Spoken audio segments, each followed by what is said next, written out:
વડોદરાની ઢાઢર નદીમાં આધેડ તણાવવાનો મામલો સામે આવ્યો હતો। શાહપુરા ગામના આધેડ ઢાઢર નદીમાં ફસાયા હતા। એસડીઆરએફ સહિત સ્થાનિક લોકો આધેડની શોધખોળમાં લાગ્યા હતા। ભારે જહેમત બાદ એસડીઆરએફની ટીમે આધેડનો મૃતદેહ બહાર કાઢ્યો હતો। આ ઘટના સામે આવી રહી છે વડોદરામાંથી કે જ્યાં ઢાઢર નદીનું સ્તર એક બાદ એક વધી રહ્યું છે। સંવાદદાતા અંજલિ ફરી એકવાર જોડાઈ ગયા છે। અંજલિ, જણાવશો કે ઢાઢર નદીનું જળસ્તર સતત વધી રહ્યું છે અને તેમાં ડૂબવાથી આધેડે જીવ ગુમાવ્યો છે। જે રીતે ઉપરવાસમાં વરસાદ વરસી રહ્યો છે, હાલોલ, પાવાગઢ સહિતના જે વરસાદ વરસી રહ્યો છે તેઓનું જે પાણી દેવ ડેમમાં જતું હોય છે, દેવ ડેમમાંથી પાણી છોડવામાં આવ્યું, જેના કારણે ઢાઢર નદીની સપાટીમાં પણ વધારો થયો।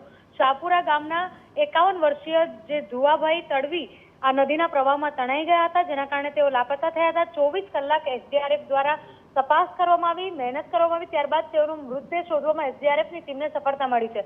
અહીંયા પણ એ જ વાત આવે છે કે જ્યારે નદીનું જળસ્તર વધતું હોય છે ત્યારે તંત્ર દ્વારા સતત જે સ્પીકર લગાવી અને અન્ય તમામ માધ્યમોથી જાણ કરવામાં આવતી હોય છે કે ભયજનક સપાટી પાર થઈ ગઈ છે। કોઈ પણ લોકોએ નદીના જે વિસ્તાર છે, તટ વિસ્તાર, પરંતુ જ્યારે તંત્રની વાત નથી સાંભળવામાં આવતી ત્યારે આ પ્રકારની બેદરકારીનો ભોગ બનતા હોય છે। આજે 51 વર્ષીય ધુવાભાઈ તડવી છે તે પણ આ જ પ્રકારની જે મુસીબત કહેવાય તેમાં ફસાયા હતા અને તેની અંદર તેઓએ પોતાનો જીવ ગુમાવવાનો વારો આવે છે। ઢાઢર જે નદી છે તેના જળસ્તરમાં સતત વધારો થઈ રહ્યો છે અને તેને લઈને આજે ઢાઢર નદી છે તે બે કાંઠે વહી રહી હોય તેવા દ્રશ્યો પણ સામે આવી રહ્યા છે। જી બિલકુલ અંજલિ, માહિતી બદલ આપનો આભાર।